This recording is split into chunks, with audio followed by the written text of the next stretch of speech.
दक्षिणेश्वर से लेकर तारापीठ तक तारा मां विराजमान है। ऐसे शक्तिपीठ पर और ऐसी पवित्र धरती पर मुझे आने का सौभाग्य मिला और मुझे यहां जोरा शिव मंदिर को भी नमन करने का सौभाग्य मिला और माता सर्वमंगला मंदिर को भी नमस्कार करने का सौभाग्य मिला। मैं ऐसी पवित्र शक्तिपीठ की धरती को नमन करता हूं और आशीर्वाद लेकर के अपनी बात को प्रारंभ करता हूं। मित्रों, हम सब जानते हैं कि बंगाल का वैचारिक पृष्ठभूमि ने हमेशा देश को एक नई दिशा दी है और यह कहा जाता है कि what Bengal thinks today India thinks tomorrow. जो बंगाल आज सोचता है वो देश कल सोचता है। यह बंगाल का नेतृत्व रहा है, इस बात को हमको समझना चाहिए।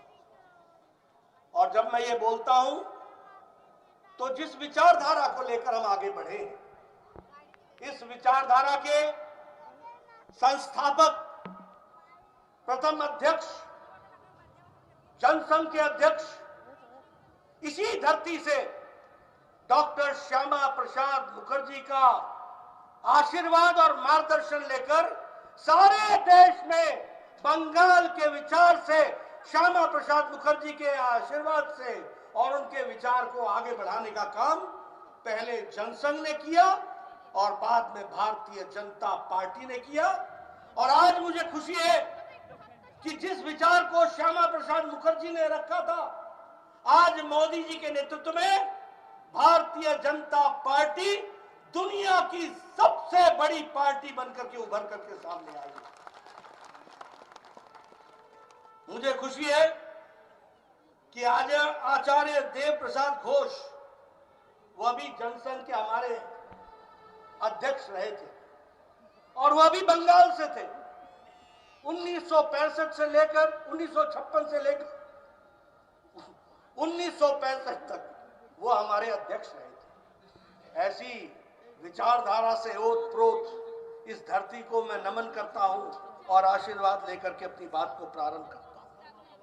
मित्रों, आज जब हम यहां बंगाल में इकट्ठे हुए और मैं जब ये जन सैलाब देख रहा हूं, मैं मीडिया वालों को कहूंगा कि जरा कैमरा पीछे भी घुमा करके दिखाइए।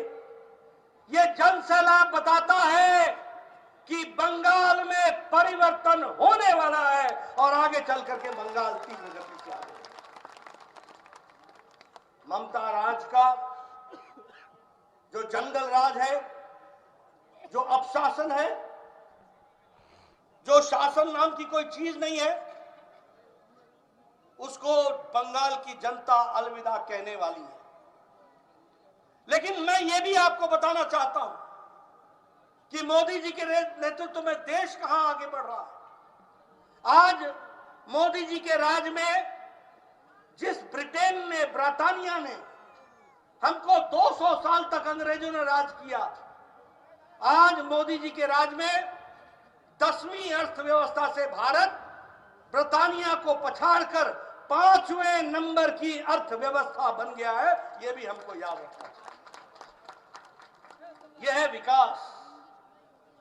आप लोग बचपन में सुना करते थे कि गाड़ियां तो जापान बनाता है और जापान में टोयोटा, डैटसन बनती थी। ऑटोमोबाइल इंडस्ट्री में जापान आगे था। लेकिन आज मोदी जी के राज में जापान को पछाड़कर भारत तीसरे नंबर की कार की इंडस्ट्री बन गया है। यह भी हमको याद रखना चाहिए। हम दुनिया से दवाई लेते थे, आज हम दुनिया को दवाई देने लगे हैं। दुनिया की फार्मेसी भारत बन गई है और सबसे सस्ती दवा और असरदार दवा भारत बनाने लगा है। यह परिस्थिति आई है। मित्रों, आपको जानकर खुशी होगी, 2014 में 92% मोबाइल आपके हाथ में जो होता था वो चाइना से आता था वो यूरोप से आता था, वो अमेरिका से आता था। आज आपको जानकर खुशी होगी कि भारत में 97% मोबाइल अब भारत में बनने लगा है और भारत बनाने लगा है। और अगर आप लोगों को कभी भी एप्पल का मोबाइल मिले, नया मोबाइल, तो देखना उसमें लिखा हुआ है मेड इन इंडिया। अब एप्पल भी इंडिया में बनने लगा है। इसलिए मित्रों, अगर मैं विकास की कहानी कहूं तो निश्चित रूप से भारत आगे बढ़ा है। मोदी जी के नेतृत्व में सुशासन, अच्छा शासन, लोगों को राहत मिले, लोगों को ताकत मिले, महिलाओं को ताकत मिले, युवाओं को ताकत मिले, किसानों को ताकत मिले, दलितों को ताकत मिले, आदिवासी भाइयों को आवाज मिले, युवाओं की आकांक्षाओं को उड़ान मिले। ये काम अगर किसी ने किया है तो नरेंद्र मोदी जी ने किया है। और मैं ये इसलिए कह सकता हूं कि आज आपने देखा होगा कि अमेरिका के राष्ट्रपति भी मास्क लगा करके आप उनकी तस्वीर देखते हो। देखते हैं कि नहीं देखते हैं? देखते हैं कि नहीं देखते हैं? और यहां आप सब लोग बड़े नजदीक नजदीक बैठे हैं और किसी ने भी मास्क नहीं लगाया है। यह इसलिए संभव है क्योंकि मोदी जी ने 140 देश के लोगों को 220 करोड़ डबल डोज सुरक्षा कवच आपको दिया है। और आपको जानकर खुशी होगी, भारत अब वैक्सीन लेने वाला भारत नहीं है। भारत ने वैक्सीन मैत्री में 100 देशों को वैक्सीन दी है और 48 देशों को मुफ्त में वैक्सीन दी है। मोदी जी के नेतृत्व में भारत देने वाला बन गया, लेने वाला नहीं है, अब देने वाला भारत बन गया। यह है हमारे विकास की कहानी। आपको मालूम है, अभी यूक्रेन का युद्ध हुआ, किस राष्ट्रपति ने और किस प्रधानमंत्री ने युद्ध रुकवा करके अपने बच्चों को लाने का काम किया? क्या अमेरिका ने किया? क्या ऑस्ट्रेलिया ने किया? क्या पाकिस्तान ने किया? क्या श्रीलंका ने किया? किसी देश ने किया? लेकिन आज मोदी जी की शख्सियत, उनका व्यक्तित्व इस प्रकार का बना है कि उन्होंने एक समय में पुतिन से बातचीत की, एक समय में ज़ेलेंस्की से बातचीत की, युद्ध को रुकवाया और 22,500 बच्चों को सुरक्षित लेकर के भारत पहुंचे। यह परिस्थिति आकर के खड़ी। और मुझे इसमें खुशी है कि हमारे बंगाल के भी 300 बच्चे सुरक्षित बंगाल पहुंचे। दीदी, ये है बंगाल के प्रति आदरणीय मोदी जी का देखने का नजरिया। सबका साथ, सबका विकास, सबका विश्वास, सबका प्रयास, इस बात को पूरा किया है। मित्रों, हम डबल इंजन की सरकार की बात करते हैं। हमने कोशिश की थी कि आप हमारी सरकार बनाएं, आप नहीं बना पाए। कोई बात नहीं, अगली बार की तैयारी करो, एक धक्का और दो और फिर से सरकार बनाएंगे। इस बात के लिए हम प्रयास। और मित्रों, मोदी जी ने कभी कोई भेदभाव नहीं किया। अभी हमारे बजट में कोलकाता के लिए 1000 करोड़ रुपए मेट्रो के लिए रखा है। 1000 करोड़ कलकत्ता के लिए। अभी चितरंजन कैंसर सेंटर के लिए 15 करोड़ रुपए रखे हैं इस बार के बजट में। जगन्नाथ दा, मालूम है ना आपको? लॉकेट भी मालूम है ना आपको? हमारे सत्यजीत रे फिल्म टेक्नोलॉजी के लिए 63 करोड़ रुपए रखे हैं और इंडियन स्टैटिस्टिकल इंस्टीट्यूट के लिए 23 करोड़ रुपए रखे हैं। मुझे खुशी है कि मैं बताना चाहता हूं कि 30 दिसंबर 2022 को, पिछले साल के अंतिम दिनों में 30 दिसंबर को आदरणीय मोदी जी यहां आए थे। आपको मालूम होगा कि उनकी पूज्य माता जी का स्वर्गवास हुआ, लेकिन माता जी के अंतिम दर्शन करने के बाद और उनको अंतिम संस्कार करने के बाद मां भारती की सेवा में मोदी जी अगले घंटे जुट गए थे और उन्होंने बंगाल की दृष्टि से इस काम को किया। और मुझे याद है कि उस दिन उन्होंने वंदे भारत को हावड़ा से न्यू जलपाईगुड़ी का फ्लैग ऑफ किया। और उसी तरीके से 7,800 करोड़ रुपए के प्रोजेक्ट्स का हमारा शिलान्यास मोदी जी ने किया था। और उसी तरीके से सीवेज प्लांट के लिए 2,550 करोड़ रुपए दिए थे।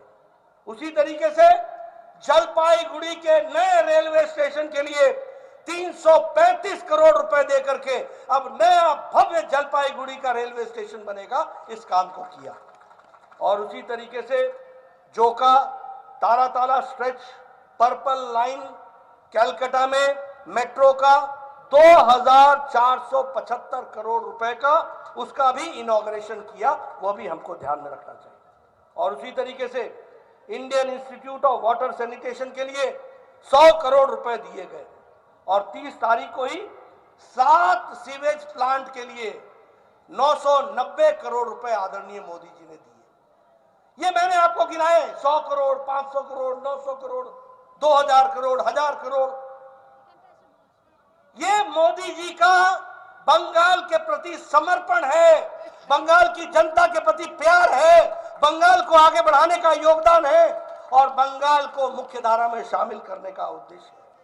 लेकिन यह भी मैं कहना चाहूंगा, नितिन गडकरी जी ने 3 नेशनल हाईवे प्रोजेक्ट 7,500 करोड़ रुपए के दिए और उसमें सिलीगुड़ी, वेस्ट मेदिनीपुर और रायगंज, इनको नेशनल हाईवे से जोड़ने का काम पकड़ा। उसी तरीके से 1 जनवरी 2021 को 7,000 करोड़ रुपए का वेस्ट बंगाल को जल जीवन मिशन में हमने योगदान प्रधानमंत्री जी ने किया है। मित्रों, हम यही नहीं रुके हैं। आदरणीय प्रधानमंत्री जी ने गांव, गरीब, वंचित, पीड़ित, शोषित, दलित, आदिवासी, युवा, किसान, इनको ताकत देने का काम किया है। और ताकत देने के लिए अगर हम कहें तो प्रधानमंत्री गरीब कल्याण अन्न योजना 80 करोड़ की जनता को 5 किलो चावल और 5 किलो गेहूं ये देने का काम प्रधानमंत्री जी ने किया।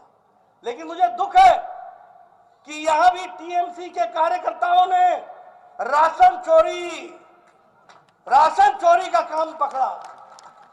किया कि नहीं किया चोरी? किया कि नहीं किया? टीएमसी के कार्यकर्ताओं ने आपके हकों पर डाका डाला कि नहीं डाला? ऐसे लोगों को रहने देना है क्या? मोदी जी अन्न भेजें और टीएमसी वाले यहां पर उसको भ्रष्टाचार में अनाज को अपने डाका डाल करके उसको अलग से मार्केट में बेचने का काम करें। अगर जल जीवन मिशन की बात करें तो जहां 7 करोड़ 88 लाख जल को नल से जोड़ने का काम हर घर में किया है, वहीं 53 लाख यहां पर भी करने का काम किया है। लेकिन दीदी का प्रशासन जल जीवन मिशन को भी ठीक ढंग से गरीबों के लिए लागू नहीं कर रहा है। अगर मैं बात करूं प्रधानमंत्री आवास योजना, मोदी जी का सपना है कोई गरीब आदमी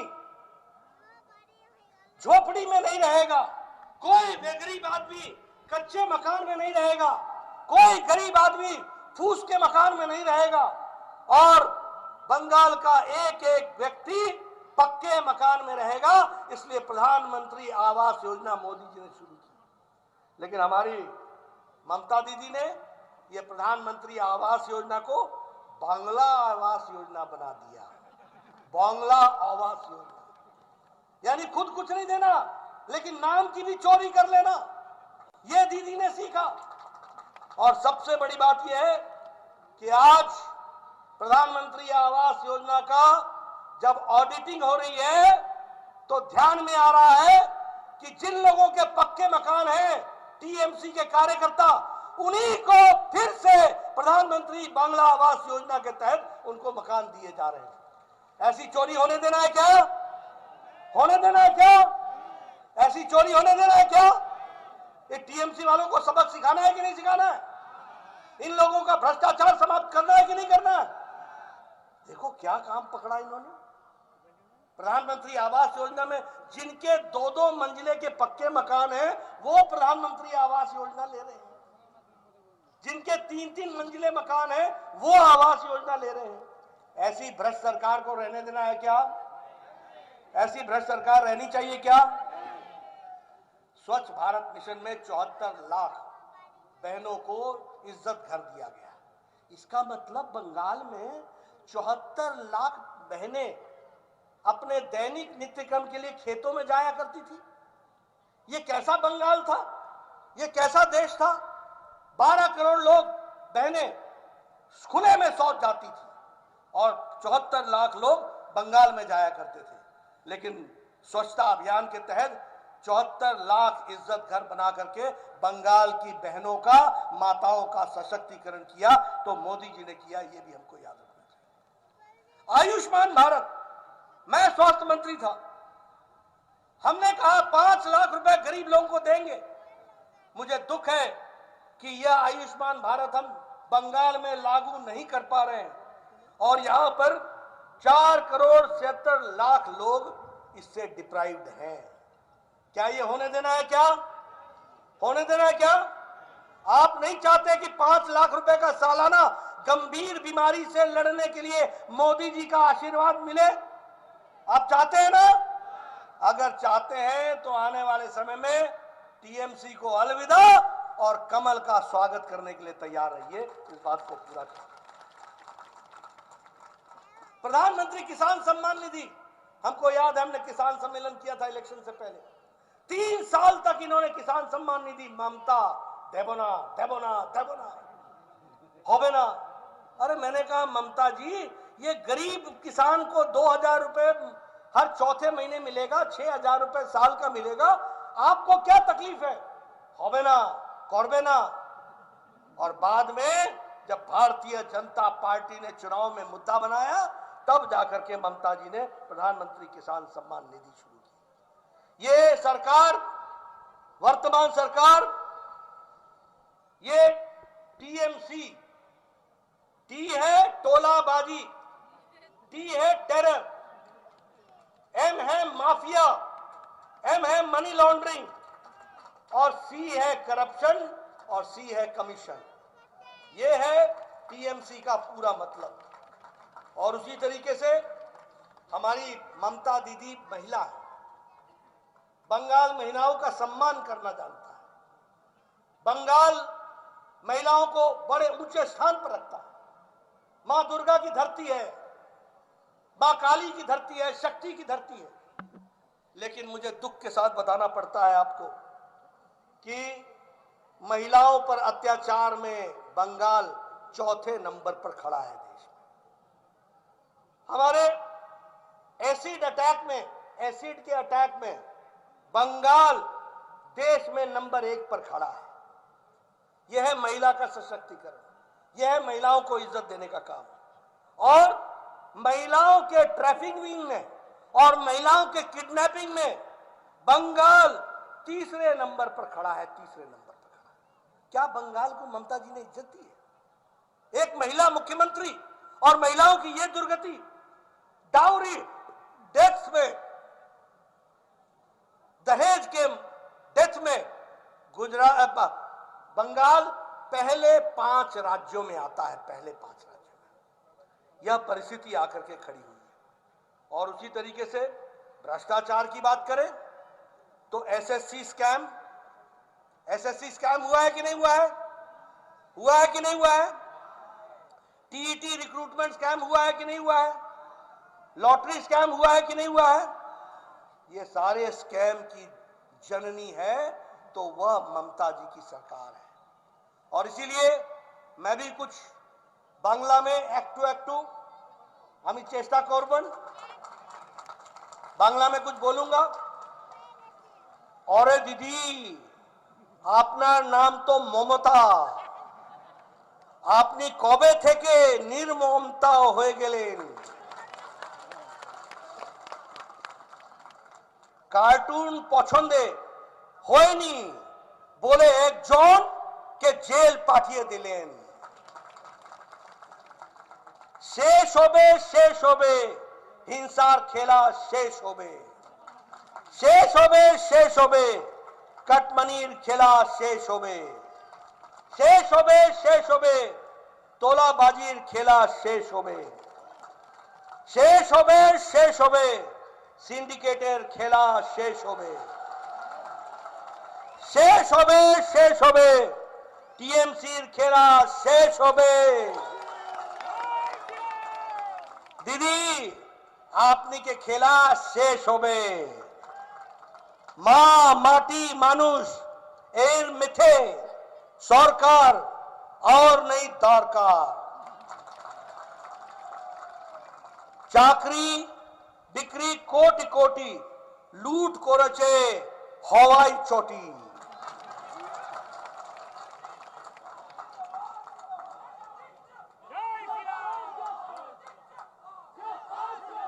গেরুয়া ঝড় আসেছে টেরে, ভাগ তৃণমূল বাংলা ছেড়ে।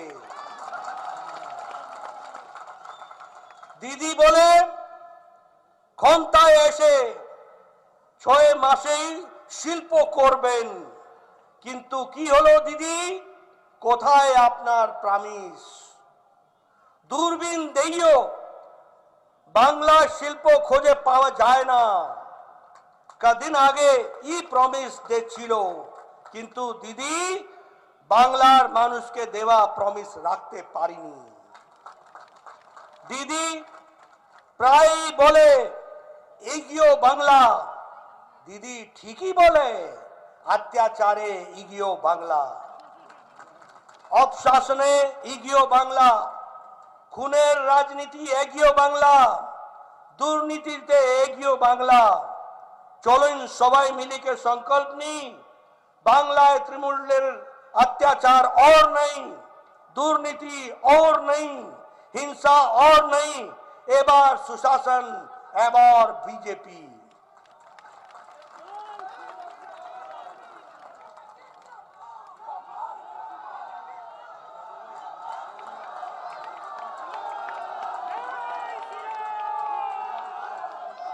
कोयला पाचार गरु पाचार, কড়া পাচার গরু পাচার, কোষাগার ফাঁকা, খুঁজে দেখো টালির চালে লুকিয়ে জনতার টাকা। आपने मेरी बात सुनी, आगे ममता जी को छुट्टी देना है कि नहीं देना है? देना है कि नहीं देना है? घर बैठाना है कि नहीं बैठाना है? पीसी भाईपो को नमस्ते करना है कि नहीं करना है? टोलाबाजी समाप्त करनी है कि नहीं करनी है?